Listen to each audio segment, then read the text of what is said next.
Happy Thursday morning to you. I'll get a little story for you. My history with GM and the 2016 Chevy Malibu 2.0 liter 2LT. Pretty peppy car, pretty sporty looking car, great looking car overall. I went to the Chevy dealer. I found one that I wanted. It was brand new. The salesman didn't really know much about the car at all. The guy was like, literally, the truck just dropped it off like 2 hours ago. It's in the back of the lot. It hasn't even been PDI'd yet. Like, literally, nobody's even looked at the car. But I can go back there real quick, and we can go take it for a test drive and stuff like that, see how you like it. So the salesman goes to the back of the lot, grabs it. It was the only one that they had at the time. It was when it first came out. So I drive this thing, and I'm like, man, this car is really nice. It's actually a great quality, great riding car. It seems like it has plenty of power with that 2-liter turbo. So I buy the car. And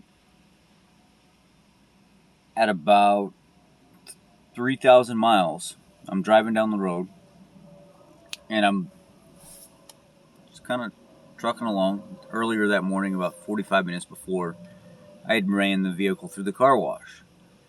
And I'm looking and catching it from my rearview mirror. Why does it look so much darker in one corner behind my head, and the rest of it's so light? So I get to work. I'm working at Hertz.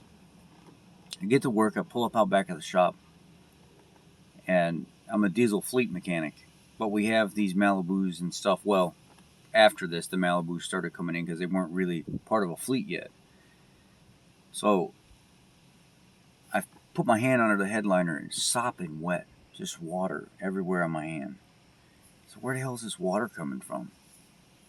I call up the Chevy dealer. The vehicle's under warranty. It's brand new. Say, this morning I took my vehicle through the car wash. I don't know what's going on, but my headliner's soaking wet now, so water's getting in my car from outside the vehicle somewhere. Can you please check it out, get me in? So they schedule me in, take the car to the dealer. They said, unfortunately, this car is so new that there are no parts available for this. We're going to have to special order the third eye brake light. Water's getting back behind it because it's not mounted properly from the factory. And then we're going to have to replace this whole entire headliner because we don't know what kind of mildew is going to happen up there. We're just going to put a brand new one in it, new third eye brake light or high mount stop lamp. And this is when Chevy first started moving them outside, well, that I'm aware of. Started moving the high mount brake light instead of at the package tray or behind the window. Now it's outside exposed to the elements. So I thought to myself, what a stupid design. Why would you move that brake light to the outside? But then I remember a lot of manufacturers, back into the early 2000s, end of the 90s, the mid 90s, Jeeps and Toyotas and stuff like that. A lot of them had the high mount stoplight out back, but it was a flush design. A lot of the trucks and stuff have it out back instead of behind the glass. So, whatever. A couple days go by, nothing. Mind you, Chevy took me from a $34,000 vehicle, pretty nice sporty vehicle, and put me in some little shitbox Cruise where the exhaust was leaking. The car was completely trashed inside with dirt and debris and stuff all over the place where nobody had been taking care of this thing. There was coffee stains and stuff all over the dash of this car. But I was in a hurry to get to where I was going, so I took it. But then the next day I called back and you guys got to get me out of this thing, man. You guys didn't clean this car. You didn't do anything. This is terrible. This thing makes loud exhaust noise going down the road. Whoa! What is this? This shouldn't even be a vehicle you give to the customers. Unfortunately, they said that's all they had, and that's what I was going to have to deal with. So I dealt with it. I go pick up my vehicle like almost a week and a half, 2 weeks later, I think it was, because they had to get parts in.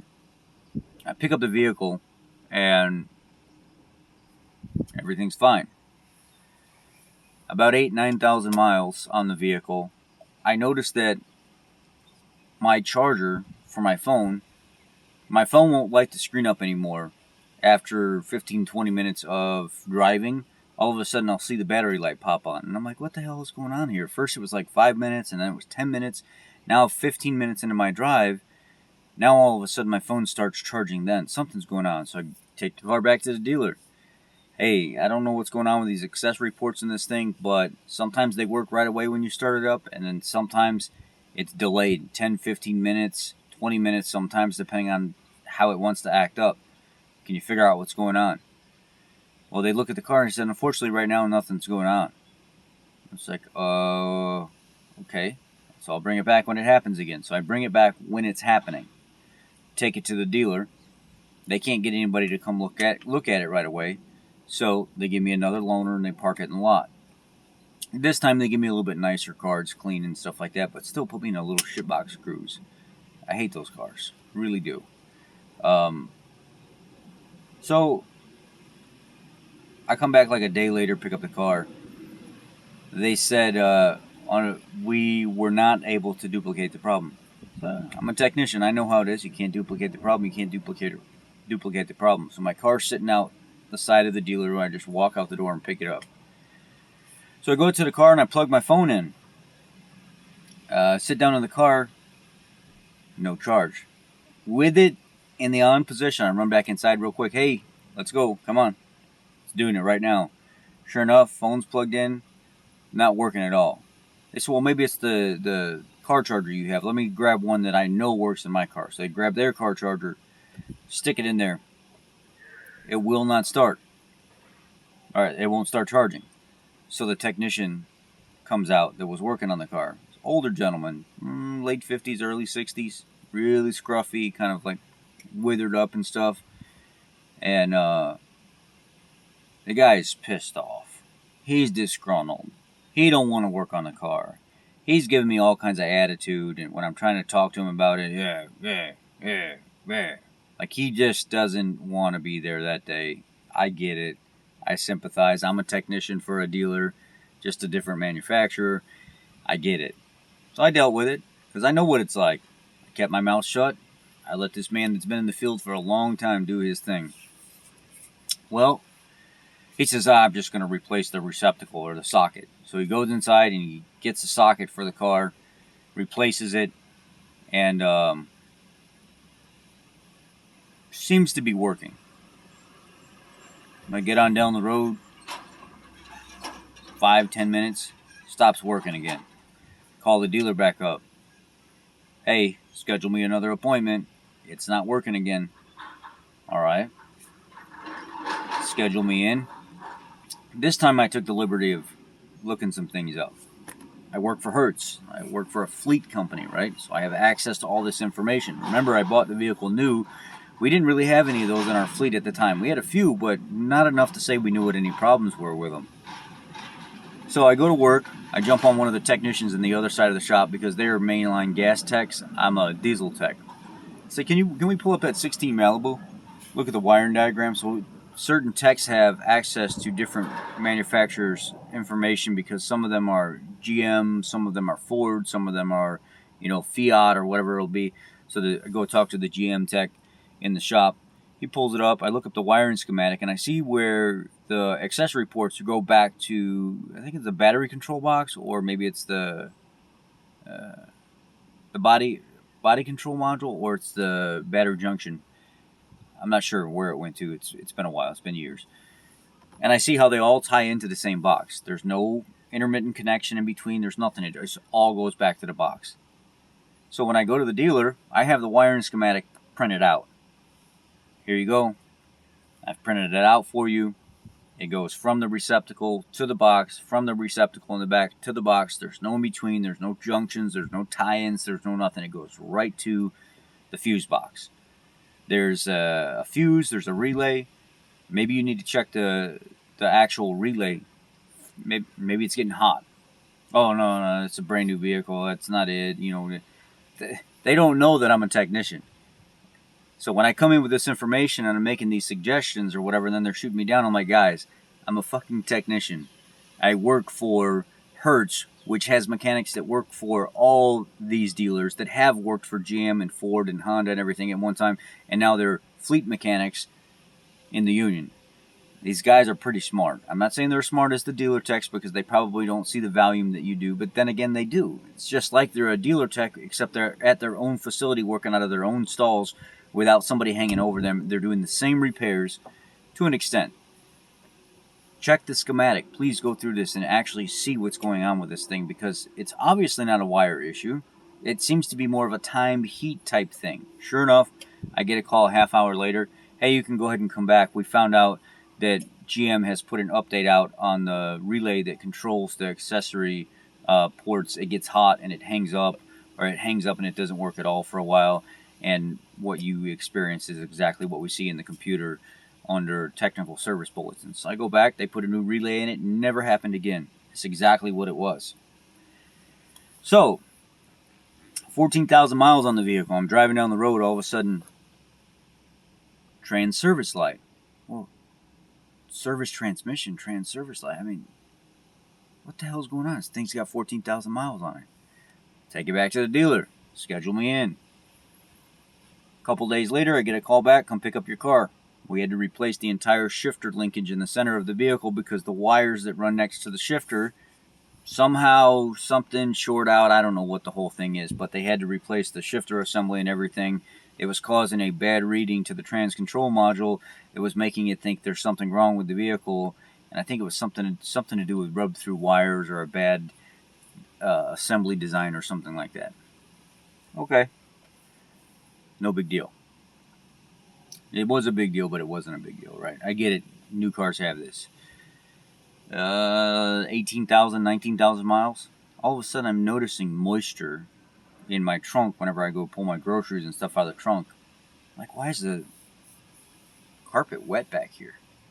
Something wet. It's causing some issues, and I'm like, something's not right here. And then I started inspecting the seal all the way around the trunk, where the actual trunk opens and closes pivot-wise. And I'm noticing the way they have the wiring harness ran off of the deck lid. It goes from the deck lid underneath the covering, and then it runs down the pivot point, and then it's anchored to the side of the pivot point. And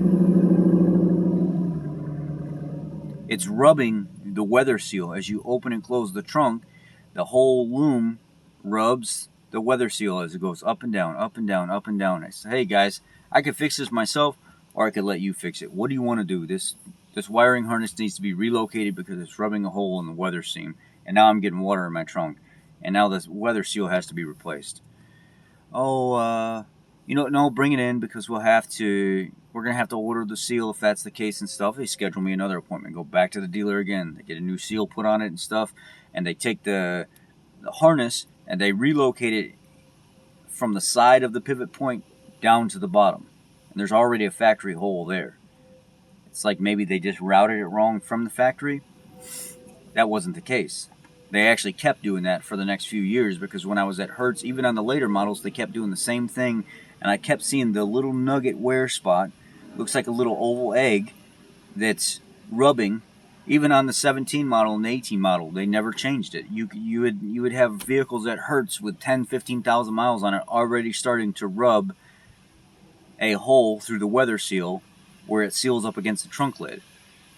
GM never updated anything, never put out a bulletin for it to relocate that wire. So anytime I would have a vehicle that I would see at Hertz, I'd just pop the trunk real quick and relocate that pin to the bottom and move it away so it would quit doing that. Didn't put any stress on it, just was amazed that it was just a 10-second, not even 5-second, pop your trim tool, move it to the lower slot, pop it back in. Never happened again. But for some reason, that was too hard for GM to do. Hey, while the vehicle's in the shop and the customer's getting an oil change or something like that, go ahead and do this real quick. Just pop it to the hole that's underneath the bracket. Never would do it. So I had issues like this consistently with this vehicle. I had an issue with water getting in the trunk beyond just that, the actual pivot point. Water would get down in the trunk, and they had to reseal something around the bottom of, I don't know if it was the window or resituate something at the bottom of the glass where it would come down and it would meet the back part of the deck lid.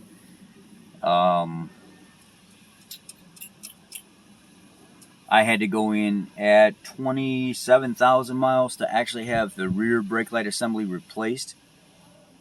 They replaced it once when they did the headliner, and then at 27,000 miles, they had to come back through and replace it again. I had enough, you know. And then my later experience working at Hertz, as the year and a half would pass, the 1.5 liter turbos Malibus were coming in all the time, and I'd stop and talk to the technicians. What do you got to do to this thing?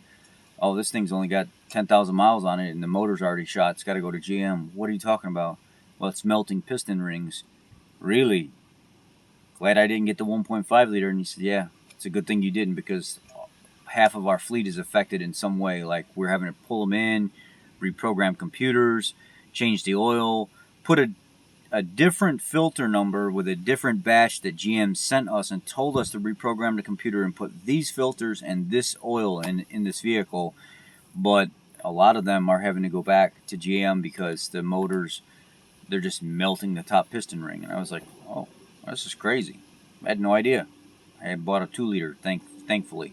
Well, it's kind of weird because Ford was having the same issue. We have problems with the 1.5 liter, but we don't have nowhere near the problems with the 2.0 liter. Trying to squeeze a lot of power out of a small engine, inefficiently, I should say, because if somebody would have done more homework, obviously this wouldn't have happened.